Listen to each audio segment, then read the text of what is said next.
She wasn't rejected. That would have been easier to survive.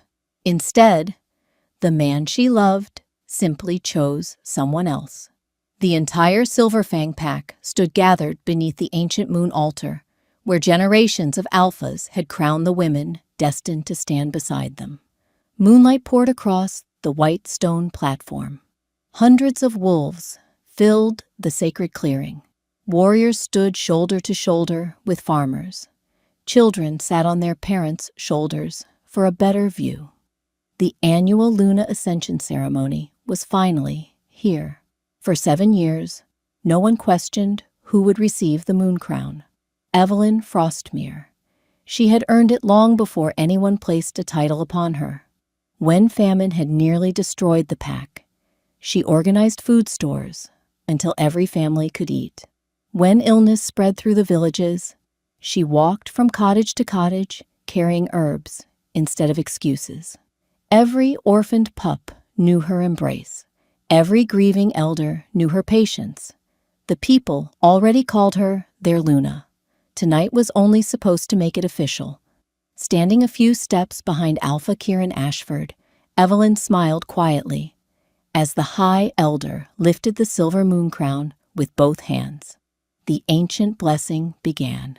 Before the moon goddess, a sudden voice interrupted him. "Stop!" The clearing fell silent. The High Elder looked up in confusion. "My Alpha?" Kieran slowly turned away from Evelyn. His eyes searched the gathered crowd until they settled upon a beautifully dressed noblewoman standing among the honored guests, Lady Celine Thornvale. She stepped forward, clearly as surprised as everyone else. Kieran accepted the moon crown from the stunned elder. His hands tightened briefly around the polished silver. "The future of Silverfang," he said carefully, "depends on stronger alliances." Murmurs swept through the crowd. The Thornvale family has pledged warriors, trade routes, and protection for generations to come. His voice remained calm, almost rehearsed. "For the good of our people, I name Lady Celine Thornvale as Luna of Silverfang." He gently lowered the moon crown onto Celine's head. The world seemed to stop. No one applauded. No one celebrated. The silence hurt far more than shouting ever could. Evelyn stood perfectly still. She felt hundreds of eyes turning toward her, waiting. Would she cry? Would she scream? Would she demand an explanation? Instead, she lowered her gaze, then stepped forward. Lady Celine looked stricken. I'm so sorry." Evelyn offered her a small, genuine smile. "This isn't your fault." She carefully adjusted the edge of Celine's ceremonial cloak, where it had slipped from one shoulder. The simple gesture made several women in the crowd wipe away tears. Kieran finally faced her. His voice was quieter now. "Evelyn, I hope one day you'll understand." She searched his face for the man who had once promised they would build the future together. She found only an alpha, trying to convince himself he had done the right thing. "I understand," she said softly. "You made the choice you believed your kingdom needed." The words were kind, but something inside them sounded like goodbye. She bowed respectfully to the newly crowned Luna, then turned away from the moon altar. No dramatic farewell, no accusations, just quiet footsteps disappearing into the crowd. Only one elderly healer noticed that Evelyn never once looked back, because people only look back when they still hope something will change. That night, while the pack celebrated its new Luna with music and dancing that echoed through the village until midnight, Evelyn stood alone inside the small house that had once been prepared for her future. She looked down at the silver mate bracelet circling her wrist. For a long moment, she simply held it. Then, with trembling fingers, she reached for the clasp. 3 months later, no one in the mountain village knew the name Evelyn Frostmere. To them, she was simply Ava, the quiet healer who arrived with a worn satchel, an old wool cloak, and a kindness that never seemed to run out. She never spoke about where she had come from. The villagers eventually stopped asking. People with gentle eyes usually carried painful stories. They respected her silence. Life in the mountains was simple. Every morning, Eva climbed narrow forest trails, gathering herbs before the sun reached the valley. She treated fevers, delivered babies, set broken bones, accepted payment only when families could spare it. Sometimes she returned home with fresh bread, other days with nothing more than grateful smiles. Either was enough. The peaceful routine lasted until the autumn storm arrived. Rain hammered the rooftops throughout the night. The river swelled beyond its banks. Just before dawn, frantic voices echoed through the village square. "We found someone. Under the bridge. He's still breathing." Eva grabbed her healer's bag and ran. The old stone bridge had partially collapsed beneath the force of the floodwaters. Several villagers struggled to pull an unconscious man from the tangled wreckage. His clothes were soaked with blood. Deep sword wounds crossed his shoulders and ribs. Dark veins spread beneath his pale skin. Poison. One frightened villager stepped backward. "Don't touch him. That venom kills within hours. We'll only waste supplies." Eva ignored every warning. She knelt beside the stranger and gently pressed 2 fingers against his neck. A weak pulse answered. "Help me lift him." No one moved. They were afraid, so she did it herself, with enough determination, and eventually enough guilty consciences following her example. The wounded traveler was carried into the village clinic. For 8 days, Eva barely slept. She crushed herbs into bitter medicine, changed blood-soaked bandages, cooled his fever with damp cloths through endless nights. Twice, his breathing became so shallow she believed he was slipping away. Twice, she refused to let him. "You don't even know his name," the village elder said one evening. Eva stirred another pot of medicine. "I know he's alive. That's enough." On the morning of the 9th day, the stranger finally opened his eyes. Gray, sharp, far too alert for someone who had nearly died. He studied the unfamiliar room before looking at the woman replacing the bandage around his shoulder. His voice came out rough. "You should have left me." Eva didn't even glance up. "I hear that from stubborn patients all the time." He frowned. "I mean it. So do I." She tied the fresh bandage with practiced hands. "If you're going to say dramatic things, at least try being original." For the first time in days, the stranger laughed. It hurt enough to make him regret it immediately. He winced. Eva handed him a cup of bitter tea. "There, that's a more reasonable expression." He accepted the cup. "You don't seem impressed that I survived." She smiled faintly. "I spent 8 days making sure you did. I assumed success was the expected outcome." He stared at her for a long moment. Most people treated survival as a miracle. She treated it as unfinished work. He found that strangely comforting. Outside the clinic, life returned to its usual rhythm. Children chased chickens through muddy streets. Smoke curled lazily from cottage chimneys. The mountains looked peaceful once more, until the distant sound of horses echoed through the valley. Not one horse, not 10, hundreds. The ground trembled beneath the approaching riders. Villagers rushed outside. Royal banners appeared through the morning mist, and every soldier rode toward the small clinic where Eva had quietly saved the life of a man whose true identity no one had yet imagined. The thunder of hooves grew louder until the entire mountain village seemed to tremble. Children stopped playing. Shopkeepers stepped into the street. Even the village elder looked uneasy as hundreds of armored riders surrounded the small clinic. The banners they carried were unlike any the villagers had ever seen. A black wolf beneath a silver moon, the royal crest of the Nightbane kingdom. The lead rider dismounted before the clinic door. His armor bore the marks of countless battles, but his movements were controlled, disciplined. He looked less like a soldier and more like a man desperately hoping he wasn't too late. Captain Roland, commander of the Alpha King's Royal Guard. He pushed open the clinic door. The recovering traveler was already sitting upright on the edge of the bed, calmly fastening the last strap of a fresh bandage. Roland froze. For one heartbeat, he simply stared. Then he dropped to one knee. Every soldier outside followed instantly. "Your Majesty," the words echoed through the valley. The villagers looked at one another in confusion. "Your Majesty?" Ava turned slowly toward the man she had spent 8 sleepless nights keeping alive.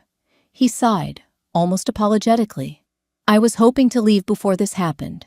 She blinked. "You?" He gave her a small smile. "My name is Lucian Nightbane, Alpha King of the Nightbane Kingdom." Silence filled the little clinic. The elderly baker nearly dropped the basket he had been carrying. A young shepherd whispered a prayer beneath his breath. Eva simply looked at Lucian, then down at the unfinished bandage she was holding. Finally, she shrugged. "Well, that certainly explains why your body has so many scars." For a moment, no one moved. Then Lucian laughed. A genuine laugh. Captain Roland stared in disbelief. He couldn't remember the last time he'd heard his king laugh like that. Roland stepped forward, relief written across every line of his face. "The kingdom believed you were dead." Lucian glanced toward Eva. "I almost was." His voice softened. "If she had arrived, even 1 hour later, you would be crowning someone else." Roland turned toward the quiet healer. Without hesitation, he bowed deeply. "The Nightbane Kingdom owes you a debt it can never fully repay." Ava looked almost embarrassed. "I only did what any healer should." Lucian quietly disagreed. "No, you did what everyone else was too frightened to do." His words carried no exaggeration, only gratitude. By afternoon, the royal physicians had arrived with fresh medicines and supplies. They insisted Lucian continue recovering at the capital. Before leaving, he walked slowly through the village square. The people who had feared him only hours earlier now waved shyly as he passed. He stopped beside Ava's small herb garden. "You've built something good here," she smiled. "They built it. I just planted a few herbs." Lucian looked at her for a thoughtful moment, then reached into his coat and removed a small silver seal bearing the Nightbane crest. He placed it gently in her hand. "If you ever need anything," he closed her fingers around it. "My gates will always remain open." Eva nodded politely. "Thank you, Your Majesty." She watched the royal procession disappear into the mountains, then returned to trimming lavender as though nothing extraordinary had happened. The villagers teased her for days. "You saved a king." She only smiled. He was just another patient. She truly believed their paths had ended there. But 3 months later, while the first snow quietly settled across the mountain rooftops, someone knocked gently on the clinic door. Standing outside was Lucian. No royal armor, no crown, only a basket filled with rare healing herbs. Evelyn opened the clinic door expecting another patient. Instead, she found Lucian standing on the porch with snowflakes resting across his dark hair. He carried a wicker basket overflowing with rare mountain herbs.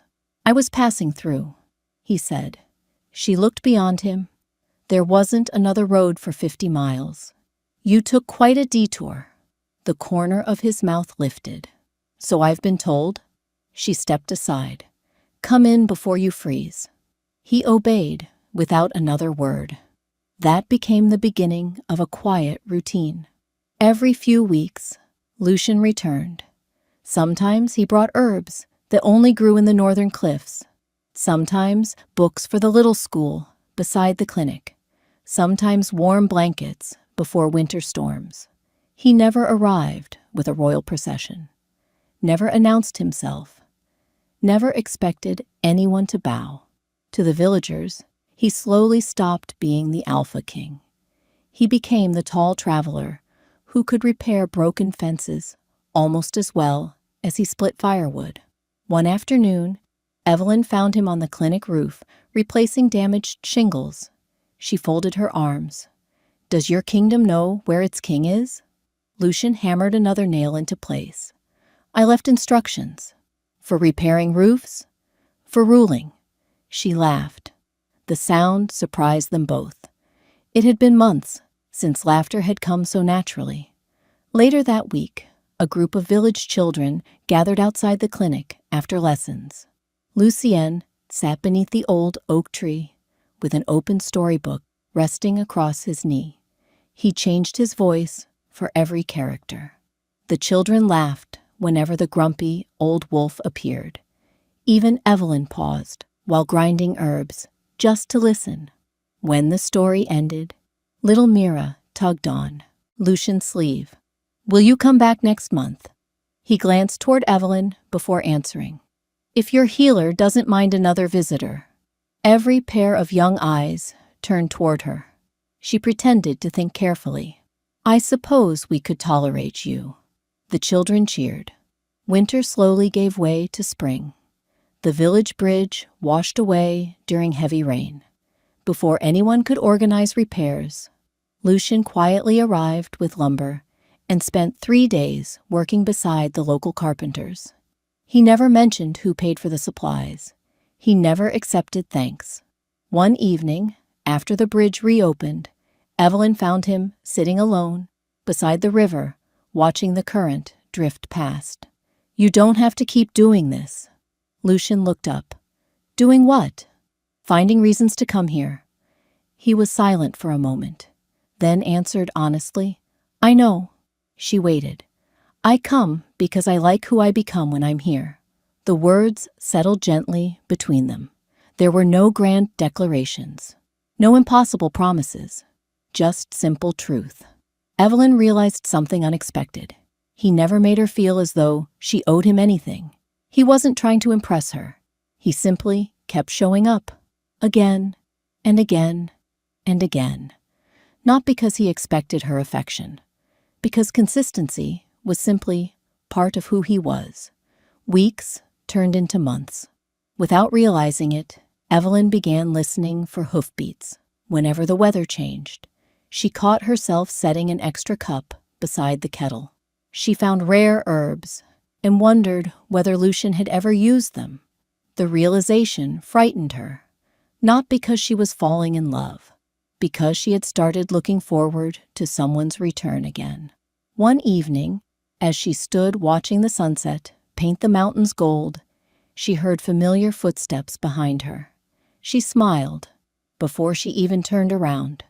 The footsteps stopped a few feet behind her. Evelyn turned, already expecting to see Lucien carrying another basket of herbs or a stack of books for the village children. Instead, her smile disappeared. Kieran. The name barely rose above a whisper. The former Alpha looked older than she remembered. Not in years, in regret. The confidence that had once defined him had been replaced by a quiet weariness. His shoulders seemed heavier, and the silver streaks beginning to appear near his temples spoke of countless sleepless nights. For a long moment, neither of them moved. Finally, Kieran spoke. "I found you." Evelyn folded her hands in front of her. "It seems you did." Silence stretched between them. The mountain breeze carried the scent of pine through the valley. "I've been searching for almost 2 years." "I know." "You knew?" She nodded. "Travelers talk. I heard stories about an Alpha asking every healer, every merchant, every village, if they'd seen a woman wearing an old gray cloak. Kieran lowered his eyes. I should have searched sooner. You searched when you were ready. His expression tightened. The alliance failed.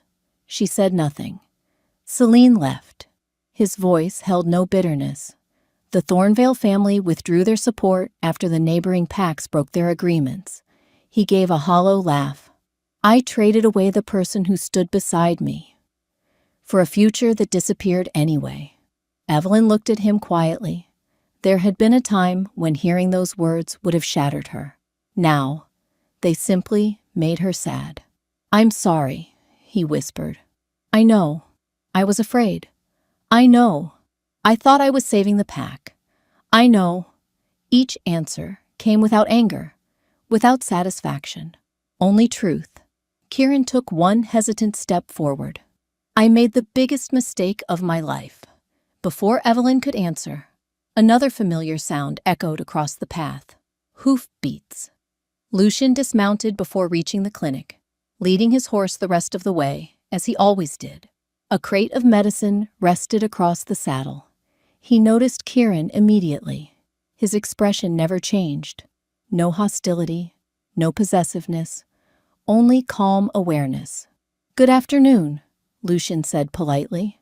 Kieran studied the man standing before him. There was no royal cloak, no crown, just a simple shirt rolled to the elbows, hands roughened from repairing fences and chopping wood beside villagers. Yet somehow, his quiet confidence filled the entire space. Lucian walked to Evelyn first. I brought the fever remedies you requested. She smiled. Thank you. I also found those rare blue mountain flowers. They're drying in the saddlebags.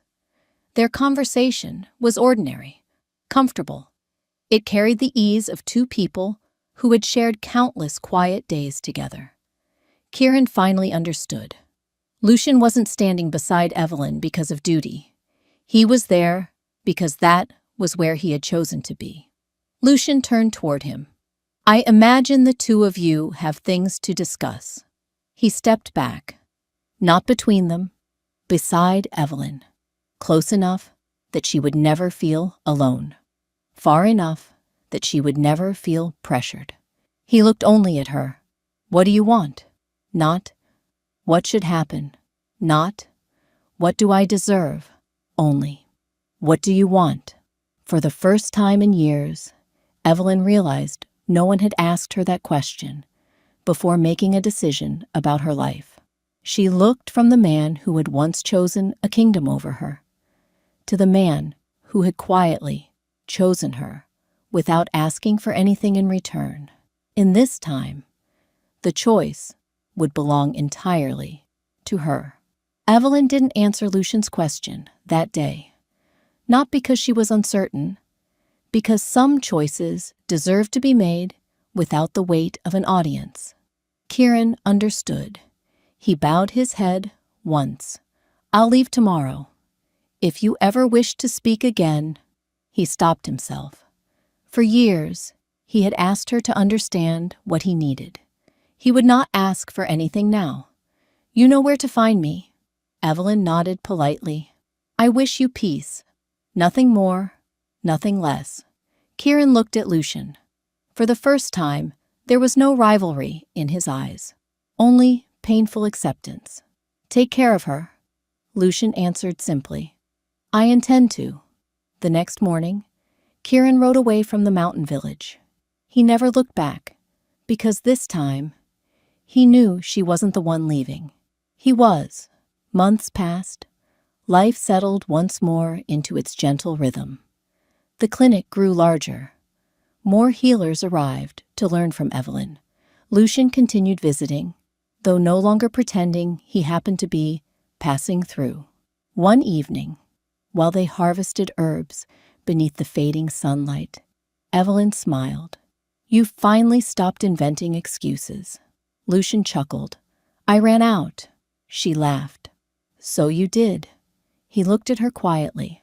I come because you're my favorite part of the journey. The words were spoken so naturally that they settled into her heart before she could think about them. There was no pressure, only truth. Nearly a year later, leaders from every neighboring kingdom gathered inside the Nightbane capital. The great hall shimmered beneath crystal chandeliers and silver banners. It was coronation day. The royal priest approached Lucian, carrying the ancient moon crown. Every noble expected the ceremony to begin. Instead, Lucian raised his hand. Wait. The hall fell silent. He stepped away from the throne, past ministers, past generals, past visiting rulers.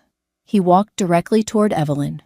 She stood among the honored guests, wearing a simple silver gown that reflected the moonlight pouring through the cathedral windows. Confused whispers spread through the crowd. Lucian stopped before her. He didn't reach for the crown. He reached for her hand. I don't need a queen, because tradition says I should have one. His voice carried through the silent hall. I need the woman who taught me that compassion can be stronger than power. He smiled gently. And unlike the day your heart was broken, I choose you first. No one moved. No one dared interrupt. Tears filled Evelyn's eyes, not because another crown waited for her, because for the first time in her life, she wasn't being chosen after someone else. She wasn't replacing another woman. She wasn't solving a political problem. She wasn't the practical decision. She was simply the first choice. Lucian held out his hand. No expectation, no pressure, only invitation. Evelyn placed her hand in his. I've waited a very long time. Her voice trembled with quiet joy. To know what it feels like to be chosen without having to earn my place. A smile softened Lucian's face. You never had to earn it. The royal priest stepped forward again. Only then did Lucian accept the moon crown. Moments later, he placed it gently upon Evelyn's head before the entire kingdom. The great hall erupted in applause. Among the crowd stood one silent figure. Kieran. He watched without bitterness, without resentment, only with the painful understanding that the greatest loss of his life had not been the woman standing beside another king. It had been the moment he failed to stand beside her when she needed him most. And somehow, seeing her finally chosen first made even his regret feel worth carrying. Kieran returned to Silverfang alone. The journey home felt longer than the one that had taken him to Evelyn. Not because of the distance, because every mile forced him to remember the woman who had once walked beside him without ever asking for more than honesty. When the gates of Silverfang opened, the pack welcomed their alpha with respectful bows. For the first time, Kieran noticed something he had ignored for years. Many of the women lowered their eyes before speaking. Some hesitated before offering opinions. Others quietly stepped aside whenever powerful families approached. He wondered how many of them had learned, just as Evelyn had, that loyalty often received less protection than political advantage. That evening, he summoned the elders, the same council chamber where he had once announced Celine as Luna stood silent once more. The High Elder frowned. My alpha, what requires such urgency? Kieran remained standing. No Luna of Silverfang will ever again lose her place because of politics. The room erupted in confused murmurs.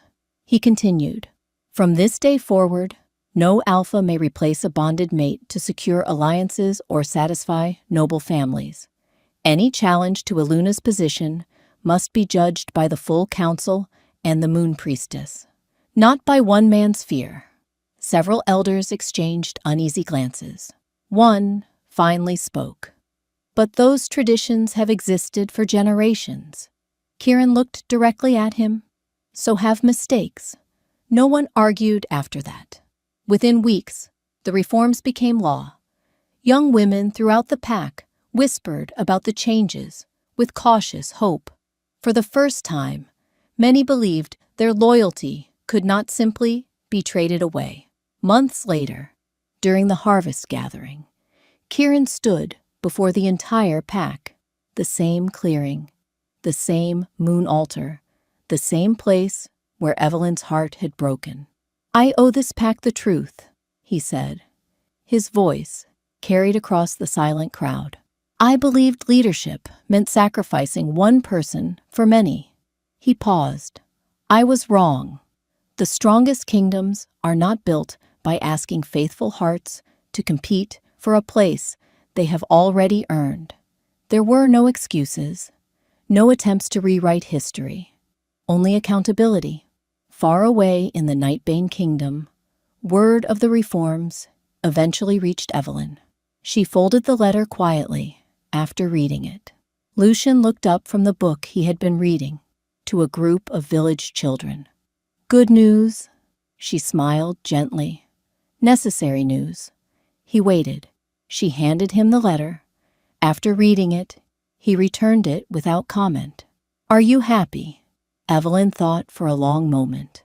"I'm relieved." "You forgave him." "I forgave him a long time ago." She looked through the open window, where children laughed while gathering wildflowers. "But forgiveness doesn't always mean returning." Lucian nodded. "I know." That was all. He never asked whether she regretted her decision, never wondered if she missed her old life, because he understood something Kieran had learned too late. Love wasn't proven by convincing someone to stay. It was proven by making them feel safe enough that staying became their own choice. Years passed peacefully. One spring morning, a group of young Luna candidates arrived at the royal gardens, seeking Queen Evelyn's guidance. They had traveled from distant packs, each carrying different fears about leadership, duty, and love. As Evelyn welcomed them with warm smiles, Lucian watched quietly from beneath an old oak tree. He smiled to himself. The woman who had once believed she wasn't enough had become the example every future Luna hoped to follow. Every spring, young Luna candidates traveled across the continent to visit Queen Evelyn. Some came from powerful kingdoms. Others came from tiny mountain packs few people had ever heard of. They arrived carrying journals filled with questions about leadership, duty, and love. But there was always one question they asked before returning home. "Your Majesty, how did you find the courage to leave?" Evelyn never answered immediately. She would pour each visitor a cup of warm herb tea before leading them into the palace gardens, where wild flowers grew more freely than carefully trimmed roses. "The answer is simpler than people expect," she would finally say. "I didn't leave because another woman was chosen." She smiled gently. "I left because I finally understood that love should never feel like a competition." The young women always fell silent. Many lowered their eyes. Some quietly wiped away tears because they recognized something of themselves in those words. Lucian often watched those conversations from a respectful distance. He never interrupted. He never answered for Evelyn. Her voice had been ignored once before. He would never allow that to happen again. One evening, after the last visitors had departed, the two of them walked through the palace gardens beneath a brilliant full moon, the same moon that had witnessed Evelyn's greatest heartbreak years earlier. Lucienne reached for her hand. "I've been thinking," she smiled. "That usually means you're about to say something important." He laughed softly. "Do you know the best decision I ever made?" She looked at him curiously. "Becoming king?" He shook his head. "Surviving that bridge long enough for a stubborn healer to find me." She laughed. "You were an impossible patient." "I still am." He squeezed her hand gently. "The best decision I ever made was choosing you before the world had the chance to doubt you." Evelyn's eyes filled with quiet tears. Not tears of grief, tears of gratitude, because she finally understood something that had taken years to learn. The right love never asks you to prove why you deserve it. It simply welcomes you home. Far away, in the Silver Fang Pack, Alpha Kirin continued honoring the promise he had made. Above the council hall, carved into white stone for every future Alpha to read, were the words he had chosen himself.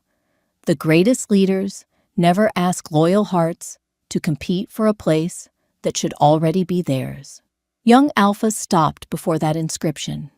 Before taking their vows, older leaders brought their heirs to read it aloud.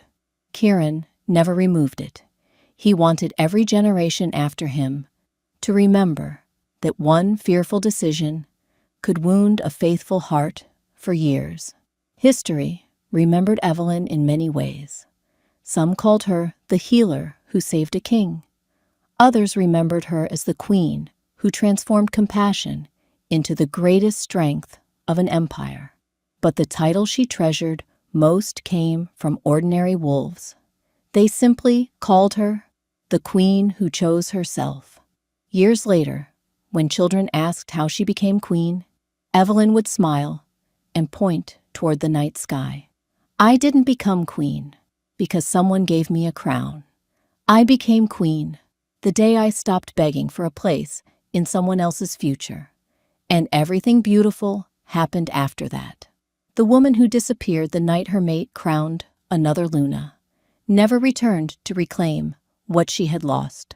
Instead, she discovered a life where she never had to compete for love, question her worth, or earn her place, because the Alpha King who found her didn't rescue her from heartbreak.